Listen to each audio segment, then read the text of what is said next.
New government-funded housing program set to launch next year. Vice President Dr. Bharat Jagdeo announced on Thursday a new government-funded program aimed at assisting poor and low-income families with housing construction and improvement projects, set to roll out next year. During a press conference at the Arthur Chung Conference Center, Jagdeo revealed plans for a nationwide survey to collect data on income levels and community needs. This survey is expected to be completed before the next national budget is passed. As soon as we roll the program out in the budget next year, they will start receiving help, Jagdeo stated. He emphasized that the initiative will provide assistance grants and financial support for home improvement projects, clarifying that the program will not cover the construction of entire houses.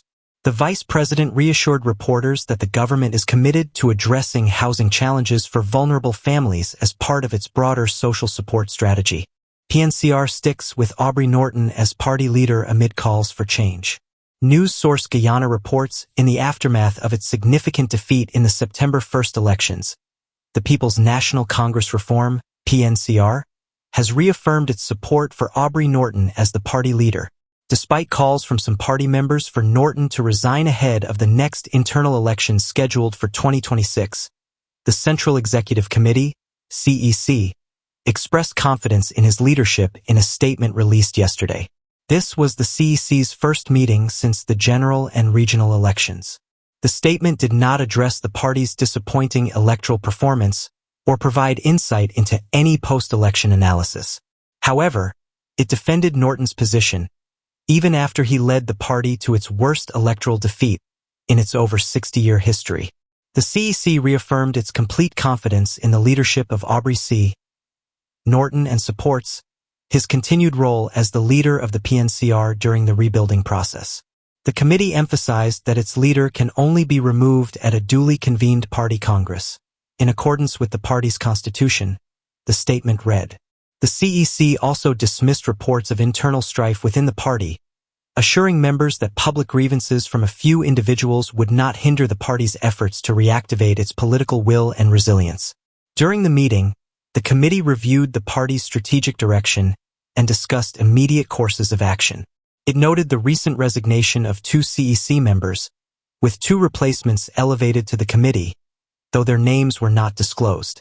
The PNCR reiterated its commitment to strengthening its organizational structure and engaging in community outreach to bolster its membership, all while pursuing its goals for the growth of the Guyanese people.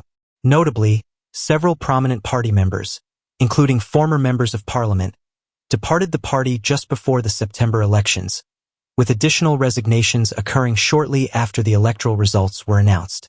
Arrests made for littering on Commerce Street.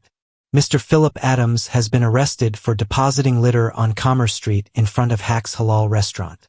During the incident, Adams identified Beverly White, a local vendor, as the individual who provided him with the refuse to dispose of. Beverly White accepted responsibility for the litter and was subsequently placed on $10,000 bail. Both individuals are scheduled to appear in court soon to address the charges related to the littering incident. Murder accused freed after prosecution fails to produce evidence. iNews Guyana reports Timothy Charles, also known by the aliases Leon de Young and Howard de Jonga, had a murder charge against him discharged on Thursday in the New Amsterdam Magistrates Court. The case concluded when Magistrate Michel Mathias upheld a no-case submission from the defense, citing the prosecution's failure to present a prima facie case. Charles was charged in connection with the murder of Titus Sutton, which occurred in 2013 at Barracara. On November 8, 2013, Sutton, 53, of Melanie Damashana, East Coast Demerara, was shot once in the chest. His business partner, 34-year-old Sherwin McCalmont, was also injured in the incident. Reports indicated that Sutton had been involved in an argument with Charles before the shooting. Charles was arrested in April 2024, and at that time, he also faced a charge of possession of ammunition, which was dismissed several months prior due to similar prosecutorial shortcomings. During Thursday's hearing, Charles was represented by attorneys Charlene Artiga, Tiffany Paris, and Akeem Lampkin. The defense argued that the prosecution had failed to produce evidence of a murder weapon and lacked witnesses to link Charles to the alleged offense. Furthermore, They contended that the circumstances surrounding Charles's arrest did not substantiate his involvement in the crime. After considering the submissions, the court ruled that the prosecution had failed to establish a case, leading to Charles's discharge from the murder charge. GDF rank accused of assault granted $20,000 bail. A 29-year-old rank of the Guyana Defense Force, GDF, Akeem Ramasindo, was charged with assault on Wednesday and appeared before acting Chief Magistrate Faith McGusty at the Georgetown Magistrates Court. Ramasindo pleaded not guilty to the charge, which alleges that he unlawfully assaulted Victoria Wan on June 23, 2025, at Macdoom, Greater Georgetown, causing actual bodily harm. The prosecutor objected to bail, citing concerns for the safety of the virtual complainant and the prevalence of domestic offenses. The prosecutor noted that Ramasindo and Wan were acquainted through their work, and that Wan is in a relationship with the mother of Ramasindo's child. Wan's attorney, Everton Singh-Lammy, informed the court that Ramasindo had previously used connections to prevent the matter from proceeding and had been terrorizing Wan since the incident. In response, Ramasindo stated that he only visits the area to see his mother and child on weekends and would have no issue complying with a condition to stay away from Wan. Magistrate McGusty granted Ramasindo bail set at $20,000 and ordered him to have no contact with the virtual complainant. The case has been adjourned to October 22.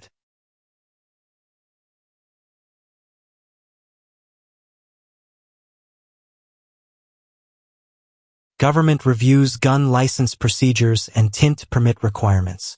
The government is currently reviewing the requirements and procedures for obtaining gun licenses while also considering changes to the tint permit regulations for vehicles. Vice President Barrett Jagdeo announced these initiatives today, noting that the Home Affairs Minister has received numerous requests for tint permits. The government plans to lift the tint permit requirement by establishing a standardized tint level for regular road users, which will exceed the current 35% limit. A separate, higher tint standard will be set for security forces and diplomats. Now, everyone wants an exemption. We may just have two levels, one for security forces and diplomats, and another tint level may be a little higher than what exists now. There is no exemption, so you can't run down a minister every day for an exemption permit, Jagdeo stated. Under existing laws, applicants for tint permits must submit a letter to the Minister of Home Affairs, along with supporting documents justifying their request. Jagdeo emphasized that the minister's time could be better utilized than addressing these permit requests. On the topic of gun licenses, Jagdeo revealed that the government is looking to reform the system to allow citizens a means of self-protection without overwhelming the streets with firearms. We are exploring a system that allows people to protect themselves and their families without issuing 50,000 guns, he explained. The government currently has between 30,000 to 50,000 applications for gun licenses pending, which has led to significant public dissatisfaction. The Ministry of Home Affairs issues gun licenses to various groups and individuals, contingent upon meeting all necessary requirements. However, concerns about illegal weapons on the streets remain prevalent. WPA accuses president of holding legislative branch hostage. News source Guyana reports a co-leader of the Working People's Alliance, WPA, Dr. David Hines, criticized President Irfan Ali for failing to announce a date for the convening of the 13th Parliament 1 month after the general and regional elections. During a press conference, Dr. Hines questioned the delay, emphasizing the importance of the National Assembly as a foundational branch of government. How can we argue that government is working when its lawmaking body is non-existent? He asked, noting that both the judiciary and executive branches are operational while the legislative branch remains inactive. Dr. Hines pointed out that President Ali quickly named and swore in his cabinet after being declared the winner. He questioned why a different standard is being applied to the National Assembly, asking, why is the president holding up the work of the National Assembly? Earlier this week, President Ali assured that he would convene the National Assembly within the constitutional timeframe, which allows for the new parliament to be established within 4 months after the dissolution of the last parliament. This deadline is set to expire in November. However, Dr. Hines expressed concern that the government is effectively holding the legislative branch hostage. He highlighted the need for a strict separation of powers within the Constitution to prevent executive overreach and promote accountability. The National Assembly should have direct control over its workings, he stated, advocating for constitutional amendments to ensure that parliamentary sittings are not subject to the executive's discretion. Once convened, the 13th Parliament will include representatives from 4 parties. The governing People's Progressive Party, PPP, with 36 seats, the main opposition Win Party with 16 seats, the APNU with 12 seats, and the Forward Guyana movement with 1 seat. Interest-free development bank to support citizens' business ventures by end of 2026. Vice President Dr. Bharat Jagdeo announced on Thursday that an interest-free development bank aimed at supporting citizens' business ventures is expected to be fully established by the end of 2026. The initiative, which was promoted by the re-elected People's Progressive Party Civic, PPP/C, ahead of the 2025 elections, will offer loans at 0% interest and implement a co-investment model to reduce collateral requirements. Jagdeo noted that stakeholders are actively working on the bank's development, stating, "Next week we are meeting to have a discussion on the second draft of the concept." As General Secretary of the PPP/C, he assured reporters that the government has a clear vision for the venture. Funding for the bank will be included in the next national budget, with approximately $200 million allocated as seed funding, to be dispersed in tranches. This development bank is part of the government's broader strategy to facilitate entrepreneurship and economic growth among citizens. President Ali commits to financial inclusion for all Guyanese. President Dr. Irfan Ali announced on Thursday that his government will take swift action to ensure every Guyanese has access to a bank account. This commitment was made during the Georgetown Chamber of Commerce and Industry's Energy Insights Brief 2025. The Ali administration has emphasized financial inclusion as a critical step toward expanding economic opportunities for citizens. "We have to ensure that every Guyanese has a bank account, even if the government must incentivize the opening of those accounts," President Ali stated. In April 2025, he outlined plans for Guyanese to participate in co-investing in national projects, aiming to achieve shared prosperity. For this vision to succeed, citizens must be integrated into the financial system to benefit from these initiatives. Ali noted that these ventures will encompass small, medium, and large-scale projects designed to generate higher returns for ordinary Guyanese, transforming the nation's economic landscape. Additionally, a nationwide financial literacy campaign is in the works to empower citizens in managing and growing their own businesses. These initiatives will be supported by increased grants, following last year's distribution of a $100,000 cash grant to every citizen aged 18 and above. During the 2025 campaign, citizens were assured of more cash grants and increases in support. President Ali updates on critical infrastructure projects to boost connectivity and economic growth. President Irfan Ali provided key updates on several major infrastructure projects designed to enhance connectivity and stimulate economic growth across Guyana during an Energy Insights breakfast event on Thursday. The construction of a new Burbus River Bridge is set to begin this year, replacing the floating structure built in 2008. The new bridge will be a modern, robust structure similar to the recently completed Demerara crossing. This year, we will not only complete the Demerara River Bridge and the new highways, but we will also start the new Burbus River Bridge, complete the Vismar Bridge, and commence the Kurupukari Bridge, President Ali stated, emphasizing the importance of these projects. Construction of the $35 million Mackenzie-Vismar Bridge began on April 8, 2024, with the China Railway Construction Corporation Limited overseeing the project. This 4-lane, 220-meter-long precast concrete bridge will feature essential safety amenities, including lighting and sidewalks. The new Kurupukari Bridge is also set to commence soon, replacing the current pontoon crossing along the Linden/Lethem Trail. In addition to bridge construction, several 4-lane highway expansions are either underway or planned. These projects include the Wales to Purika Highway, the Del Conte to Goshen Road, the Mahaica to Rosignol Extension, and the New Amsterdam to Molson Creek Highway. President Ali also announced that construction on a deepwater port in Burbus will begin shortly, further enhancing the country's infrastructure capabilities. Several cash grants to be distributed during PPP term. Jagdeo. Vice President Dr. Barrett Jagdeo announced that citizens will receive several cash grants during the People's Progressive Party Civics PPP/C 5-year term. This is a 5-year term, and there will be several cash grants, Jagdeo stated at a press conference in Georgetown.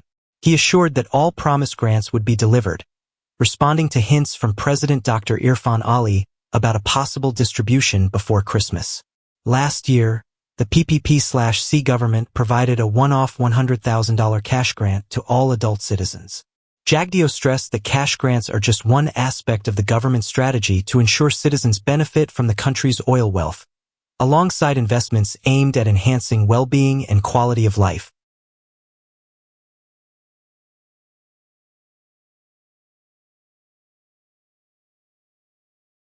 Exemptions for small businesses in new foreign exchange rules. Jagdeo. Vice President Dr. Barrett Jagdeo clarified that the new foreign exchange policies announced by President Dr. Irfan Ali aim to close loopholes and prevent misuse without burdening local businesses. Jagdeo emphasized that while larger users of foreign currency will face restrictions, significant exemptions will be provided for small businesses. He assured that adequate foreign currency would still be available to meet domestic demand.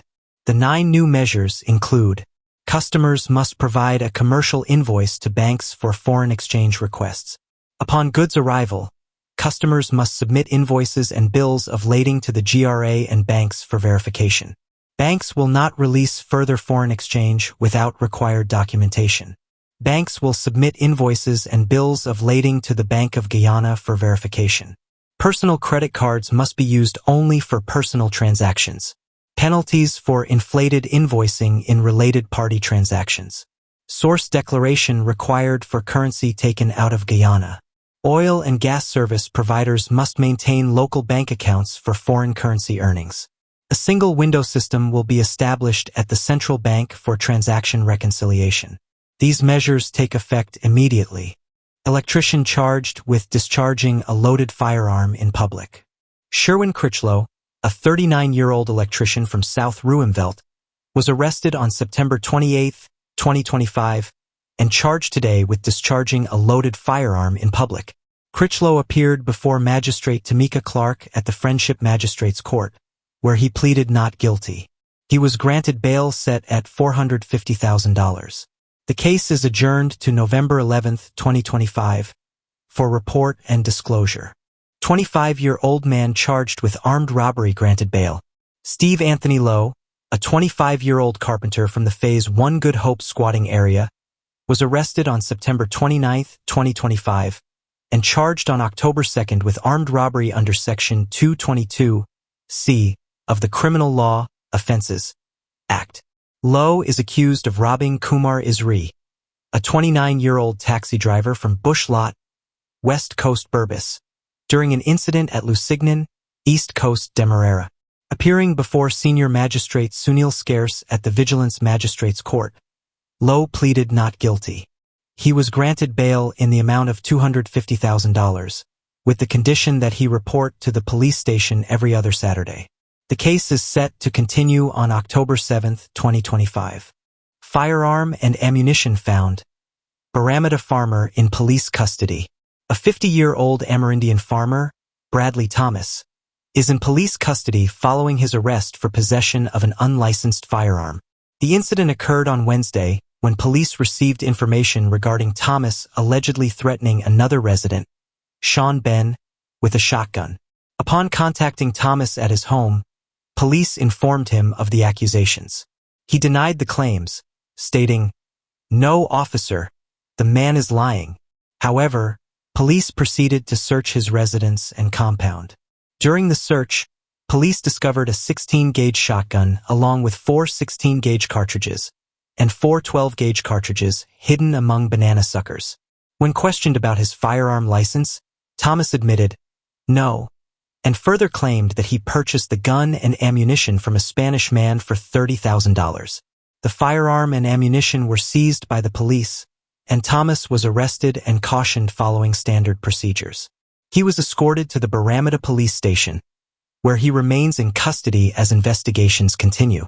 Male Sofia resident charged with noise nuisance. AP News Guyana, 25-year-old Michael Persaud appeared in the Georgetown Magistrates Court on Wednesday, October 1, 2025, facing charges of making a noise nuisance. Persaud pleaded not guilty to the charge. The allegation states that on August 22, 2025, in Sofia, Georgetown, Persaud created loud, continuous noise that allegedly annoyed local resident Faisal Yusuf. The prosecutor did not object to bail, and acting Chief Magistrate Madam Faith McGusty granted bail in the amount of 20,000 Guyanese dollars. Both men were placed on a bond due to their proximity as neighbors. The case has been adjourned to a scheduled date of October 8, 2025.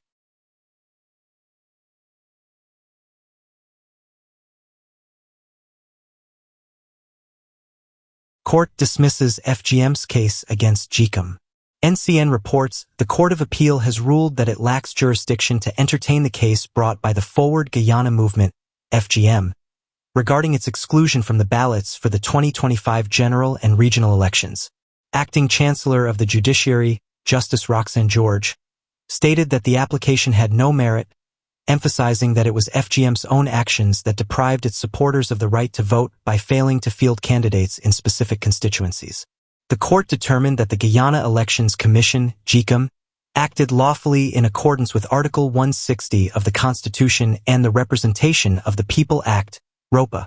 As a result of this ruling, FGM's case has been dismissed, and the party has been ordered to pay $1 million each to the respondents, GCOM and the Attorney General, by November 14th.